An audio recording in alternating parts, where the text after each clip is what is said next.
حضرت حسین نے اس بنیاد پر تو اس کی مخالفت نہیں کی تھی کہ ان کا ذاتی دشمن تھا، لیکن امت اس بات کو بالکل بھول چکی ہے۔ وہ اصول کیا تھے جس پہ حسین کھڑے ہوئے؟ حسین کیوں مخالف تھا یزید کا؟ کیا آج ہم یزید کے اور یزید کے جو پیروکار ہیں، کیا انہی اصولوں کی بنیاد پر ہم مخالفت کرتے ہیں؟ ایک یزید جو 1400 سال پہلے کا تھا، اس کو تو ہم زجر و توبیخ کرتے ہیں، اس کی مخالفت کرتے ہیں، اس پر تبرہ کرتے ہیں، لیکن آج کے یزیدوں کے ساتھ ہمارا رشتہ کیا ہے؟ اور یہ وہ پیغام تھا حضرت حسین علیہ السلام کا جو امت نے بھلا دیا۔ یہی وجہ ہے کہ اب اس دور میں جب کہ دنیا اس طرف چلی گئی کہ انتخاب کا طریقہ کار کیا ہوگا، حکمران کیسے آئیں گے، کیسے رہیں گے، کیسے جائیں گے، دنیا جن کو ہم عالم کفر کہتے ہیں، جو اسلام کی تعلیمات سے دور ہیں، وہ تو ادھر آ گئی، لیکن ہم بحیثیت مجموعی اگر دیکھیں اپنی بنیاد سے دور ہو گئے، اپنی بنیاد سے دور ہو گئے، اور آج ہم یزید کے مخالفت اس لیے کر رہے ہیں کہ وہ امام حسین علیہ السلام کے قتل کا اس نے حکم دیا اور خاندان رسول صلی اللہ علیہ وسلم کو۔ یہ بھی ایک بہت بڑا جرم ہے، یعنی ایک ایسا جرم ہے جس کے بارے میں سوچا جائے تو بڑی حیرت ہوتی ہے کہ خاندان رسول کو ان لوگوں نے ذبح کر دیا،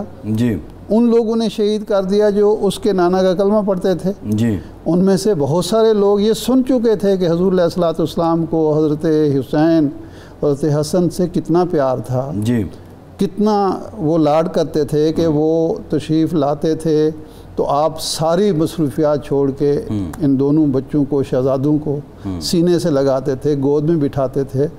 ایک بار آئے ایک صحابی رسول آئے تو حضور علیہ السلام سواری بنے ہوئے تھے اور یہ سواری کر رہے تھے، تو اس نے کہا کہ نعم المرکب، کہ کیسی سواری، بہترین سواری ہے۔ تو حضور نے فرمایا کہ نعم الراکب، یہ دیکھو کہ سوار کیسا، کتنا خوبصورت ہے۔ یعنی اس شخص کو، خاندان رسول کے اس گلے سرسبز کو پانی نہیں مل رہا، اس کے خاندان کو، ان کو ذبح کیا جا رہا ہے اور وہ کلمہ گو ہیں۔ تو یہ بھی اپنی جگہ پہ ایک بہت بڑا جرم ہے اور بہت بڑی زیادتی ہوئی ہے اور ایک قلم کا ٹیکہ ہے ہماری تاریخ پر۔ لیکن جو اصل وجہ ہے وہ وہی ہے جو حضرت حسین کا اختلاف تھا، اس کو یاد رکھنا جو ہے ہمارے لیے بہت ضروری ہے۔ بالکل ٹھیک ہے ارشاد صاحب۔ یہ اور ایک شعر ہے شورش کاشمیری مرحوم کا، کھا گیا اسلام کو سرمایہ داری کا یزید، کھا گیا اسلام کو سرمایہ داری کا یزید، سامنے آئیں کہاں ہیں سوگواران حسین۔ جی سرمایہ داری کا، جاگیرداری کا، خاندانی وراثتی قیادت کا، سیادت کا، حکمرانی کا یزید جو ہے وہ تو طاقتور و توانا ہے۔ ارشاد صاحب جو ابھی آپ نے بات کی پہلے کہ جو جن کو ہم عالم کفر کہتے ہیں انہوں نے اصول اپنا لیے، اب برطانیہ کے اندر یہ جو پچھلے 2-3 سالوں میں معاشی بحران آئے ہیں اور سیاسی بحران بھی رہے ہیں، تو اس کے بعد ایک بڑی مفصل ڈیبیٹ شروع ہو چکی ہے کہ یہ جو سرمایہ دارانہ جمہوریت ہے، سرمایہ دارانہ جمہوریت وہ جس کو کہہ رہے ہیں، کہ یہ کس حد تک ڈیلیور کرنے میں کامیاب ہو رہی ہے، اور اگر یہ کامیاب ہے تو پھر امیر پہ اس کا اثر کیوں نہیں پڑ رہا مہنگائی کا اس طرح جس طرح غریب پہ پڑ رہا ہے، دیہاڑی دار پہ پڑ رہا ہے۔ تو یہ بالکل ٹھیک ہے کہ مطلب اور سرمایہ چند ہاتھوں میں جی کیوں جو مرکوز ہو رہا ہے اور عام آدمی اس سے مستفید کیوں نہیں ہو رہا۔ دیکھیں نا، اسلام نے اصول دیا کہ کہ لا دولتم بین الاغنیاء، فرمایا کہ بھئی یہ جو نظام آپ کا ہوگا، یعنی شعبہ جو آپ کا معیشت کا ہوگا، معیشت کا جو نظام ہوگا، اس میں دولت چند لوگوں میں، اغنیاء میں مرکوز نہیں ہوگی۔ جی دولت کی منصفانہ تقسیم اسلامی معیشت کا جی بنیادی اصول ہے، کیونکہ جب دولت ہو یا طاقت ہو یا اختیار ہو چند ہاتھوں میں آپ مرکوز کریں گے تو ظلم کا، زیادتی کا دورہ ہوگا، بالکل ٹھیک ہے، ناانصافی ہوگی، اور ظلم جو ہے، زیادتی جو ہے، خواہ وہ معاشی سطح پر ہو، خواہ وہ سماجی سطح پر ہو، خواہ وہ سیاسی سطح پر ہو، وہ اسلام اس پر یعنی اس کی مخالفت کرتا ہے، نفی کرتا ہے، اور اس پر ایک لحاظ سے لعنت بھیجتا ہے۔ اچھا ارشاد صاحب، اب یہ بڑی انٹرسٹنگ بات ہے، بات سے بات نکل رہی ہے۔ ویسے آج میں دیکھ رہا تھا کہ ایک IMF کا مزید مطالبہ کہ 1% شرح سود کو اور بڑھا دیں۔ اسلام کی روح سے سود حرام ہے، اسلام نے بڑا کلیئر اس پہ فیصلہ دیا ہوا ہے۔ اچھا پچھلے کچھ عرصے سے ہم یہ بھی دیکھ رہے ہیں کہ ویسٹ میں، امریکہ میں، مغرب میں ایک ٹائم میں سود بالکل نہ ہونے کے برابر ہو گیا تھا، کہیں 0.5% تھا، کہیں 1% تھا۔ اب جا کے برطانیہ میں اگین، کیونکہ برطانیہ کے ساتھ ہماری نسبت آپ کو پتہ ہی ہے، برطانیہ میں 5% جب شرح سود ہوا ہے تو لوگوں پہ بوجھ بھی بہت پڑا ہے، وہاں بہت زیادہ معاملات آگے نکل گئے ہیں، لوگوں کا پریشر بھی ہے۔ لیکن ہم سود کے خلاف بھی ہیں، ہم ایک اسلامی ملک بھی ہیں، اور ہم اب 23% کرنے جا رہے ہیں۔ 25 کا ویسے مطالبہ ہے، یعنی یہ جب ہم 20 پر تھے تو اس وقت سے IMF کہہ رہا ہے کہ اس کو 25 کریں۔ اچھا اس کی وجہ ہے، یہ برطانیہ میں یا دنیا میں جہاں بھی سود بڑھ رہا ہے اس کی وجہ یہ ہے ریسیشن ہے، یہ جو رشیا یوکرین وار نے بڑا متاثر انفلیشن ہے، کہ وہ کہتے ہیں کہ جی جو مہنگائی کی شرح ہے، اگر آپ کے ہاں مہنگائی کی شرح 40% تک چلی گئی، 38% تک ہے، اب ویسے اسحاق ڈار صاحب کہہ رہے ہیں 29% تک آ گئی ہے، تو وہ یہ کہتے ہیں کہ 29% اگر انفلیشن ریٹ ہے تو آپ 22% رکھے ہوئے ہیں، تو اس کا مطلب یہ ہے کہ جو جس کا آپ پیسہ استعمال کر رہے ہیں اس کو تو نقصان کر رہے ہیں، کہ اس کی تو آپ اس کو وہ اتنا دیں جتنا مہنگائی کی وجہ سے اس کی دولت جو ہے، رقم جو ہے کم ہو رہی ہے، تو یا تو آپ انفلیشن پر قابو پائیں، وہ تو ہم تیار نہیں ہیں، یا ہمارے پاس وسائل ہی نہیں ہے، یا اہلیت ہی نہیں ہے، تو پھر دوسرا حل یہ ہے۔ لیکن اس کا جو منفی پہلو ہے وہ ایک نہیں ہے، آپ کی کاروباری سرگرمیاں منجمد ہو گئی ہیں، جمود کا شکار ہیں، بے روزگاری بڑھ گئی ہے، یعنی 23% یا 22% کا مطلب ہے 25%، 26%، اور اگر اس میں انشورنس کو بھی ڈال دے تو وہ کہیں اور چلی جاتی ہے۔ بالکل۔ اب جو آدمی بینک سے پیسہ لے گا، اچھا یہی وجہ ہے کہ اب بینک جو ہیں ان کو ایک آسان رستہ دے دیا ہے حکومت نے کہ جی آپ حکومت کو بارو کریں، حکومت کو قرضہ دیں اور آرام سے پیسے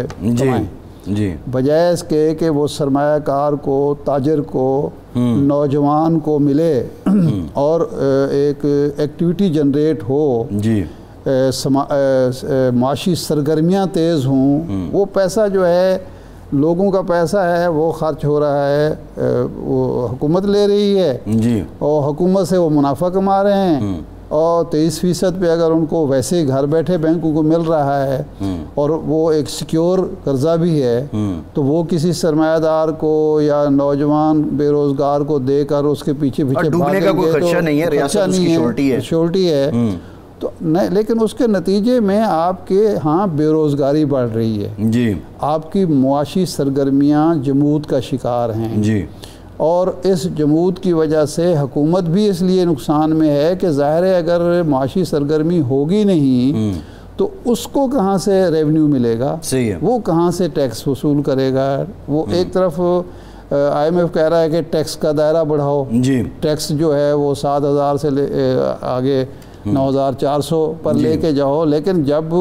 معاشی سرگرمی ہی نہیں ہو رہی، کاروبار ہی نہیں ہو رہا، تو ٹیکس آئے گا کہاں سے؟ بالکل ٹھیک ہے ارشاد صاحب، یہ آگے چل کے پروگرام میں ہم ذرا اس پہ ڈیٹیل بات کریں گے، کیونکہ بہت زیادہ بات یہ ہو رہی ہے کہ جو پاکستان میں اس وقت سیٹ اپ بھی آنے والا ہے، اس کا جو کلیدی تعلق بنتا ہے، یا وہ جو کلیدی پیرامیٹرز ہیں جن کو دیکھ کے ہم بات کرتے ہیں، وہ معیشت کے ساتھ جڑے ہوئے ہیں۔ پاکستان کی سیاست، پاکستان کی معیشت، پاکستان کا سماج اس وقت بالکل اس طرح ہے، تو اس پر ہم ایک بریک کے بعد بھی بات کریں گے، ہمارے ساتھ رہیے۔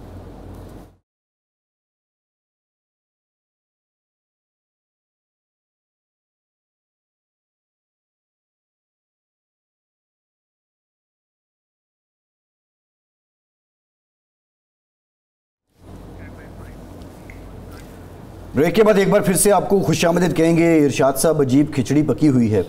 کبھی بات کی جاتی ہے جی جو نگراں وزیر اعظم ہوگا وہ کوئی غیر سیاسی ہوگا, کوئی ٹیکنوکریٹ ہوگا, کوئی معیشت دان ہوگا. کبھی بات کی جاتی ہے کہ اسحاق ڈار صاحب ہوں گے. کبھی بات کی جاتی ہے کہ 4-5 نام پیپلز پارٹی اور نون لیگ نے آپس میں طے کر لیے ہیں یا دیگر جو اتحادی ہیں حکومت کے انہوں نے کر لیے ہیں. پھر ان میں سے ایک جماعت اٹھتی ہے, وہ کہتی ہے جی اٹس اے فیک نیوز, ہم سے تو کوئی بات نہیں ہوئی ہے. یہ سب جان بوجھ کے ہو رہا ہے, کیونکہ جان بوجھ کے اس لیے کہہ رہا ہوں کہ آپٹکس کے ساتھ کھیلنا سیاسی جماعتوں کی ضرورت بھی ہے, طریقہ بھی ہے, روایت بھی ہے, مطلب جائز کام ہے لوگوں کے ساتھ, لوگوں کو خبر وہ بتانا یہ بات.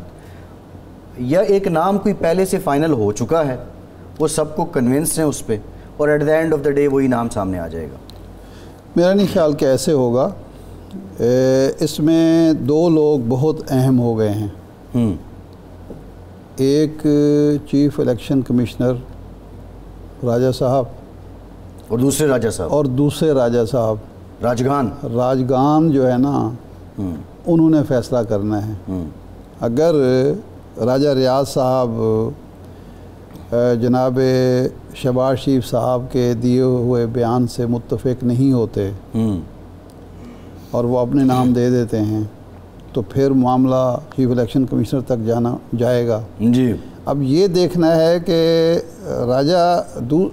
راجہ صاحب کو اپنے راجہ بھائی کا نام پسند آتا ہے یا شہباز شریف صاحب کا اور زرداری صاحب کا اور مولانا کا اور میاں نواز شریف صاحب کا اور گنتے جائیں جو 13, 14, 15 پارٹیاں ہیں, یا کوئی تیسرا راجہ آ جاتا ہے. نہیں وہ دو ہی راجہ نہیں ہو سکتا ہے, وزیر اعظم بھی کوئی راجہ ہی ہو. ہاں وہ بھی ہو سکتا ہے, لیکن میرا نہیں خیال کہ راجہ ہوگا. یہ کوئی وہ جو ایک ہے نا, ایک تو شیخ ہوتے ہیں نا, ایک شیخ ہوتے ہیں جی, ایک شیخ ہوتے ہیں, اور ایک شیخ جو شیخ رشید صاحب اپنی تعریف کیا کرتے ہیں شیخ کی, کہ جو لین دین کے معاملات نپٹاتے ہیں. تو لگتا یہ ہے کہ اس طرف ہی معاملہ جائے گا. جی تو اس کے بعد پھر یہ جو دبئی کی ملاقاتیں ہو رہی ہیں, یہاں بھی ایک ہے اچانک سیاستدان. وہ بھائی سیاستدان تو یہاں جب جتوئی صاحب بنے تھے سیاستدان تھے تو اس پر کس نے اعتراض کیا تھا؟ پیپلز پارٹی نے اعتراض کیا تھا. ٹھیک ہے, جب ملک معراج خالد صاحب بنے تھے تو اس پر کس نے اعتراض کیا تھا؟ پیپلز پارٹی نے اعتراض کیا تھا. ظاہر ہے کہ یہ نون لیگ اور گٹھ جوڑ سے ہیں. اور یہ جو نگران حکومت, غیر جانبدار نگران حکومت کی پخ لگائی گئی آئین میں, وہ انہی 2 جماعتوں نے لگائی نا. وہ تو ارشاد صاحب یاد ماضی عذاب ہے یار. اب نا نہیں وہ تو ہے, تو یاد ماضی عذاب ہے, عذاب تو رہے گا. یہ جب سیاستدان 77 سے ہم دیکھ رہے ہیں کہ جب سیاستدان بیہیو نہیں کریں گے, سیاستدان اپنی غلطیوں سے اور دوسروں کی غلطیوں سے سبق نہیں حاصل کریں گے, سیاستدان کوئی ایسا سسٹم نہیں بنائیں گے جس پر سب کو اعتماد ہو, سیاستدان اپنی ذات سے, اپنے خاندان سے, اپنے مفاد سے آگے سوچیں گے نہیں. سیاستدان ہمیشہ الیکشن کو دھاندلی زدہ کریں گے. شفاف الیکشن کے یہ متحمل ہی نہیں ہیں. یہ جو ای وی ایم کو کس نے ناکام کیا؟ اس لیے کہ نہ سیاستدانوں کو جو مخالفین تھے وارہ کھاتا تھا.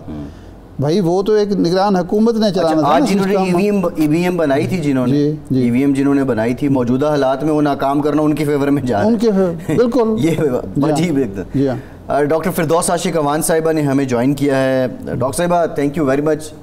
استحکام پاکستان پارٹی کی رہنما ہیں, ترجمان ہیں. ڈاکٹر صاحبہ یہ بتائیے گا کہ یہ جو نگراں وزیر اعظم کو لے کر اتنے زیادہ نام بھی سامنے آ رہے ہیں, آپ کیا سمجھتی ہیں کہ کیونکہ ظاہر اب آئینی طور پر تو آپ کی جماعت کی انپٹ اس طرح نہیں ہے, لیکن 2 لوگ آپ کے مشیر بھی ہیں, یہ وزیر اعظم ٹیکنوکریٹ ہونا چاہیے, معیشت دان ہونا چاہیے, یا جو سیاستدان کی بات کی جا رہی ہے یہ سیاستدان ہونا چاہیے؟ استحکام پاکستان پارٹی کی انپٹ کیا ہے اس پہ؟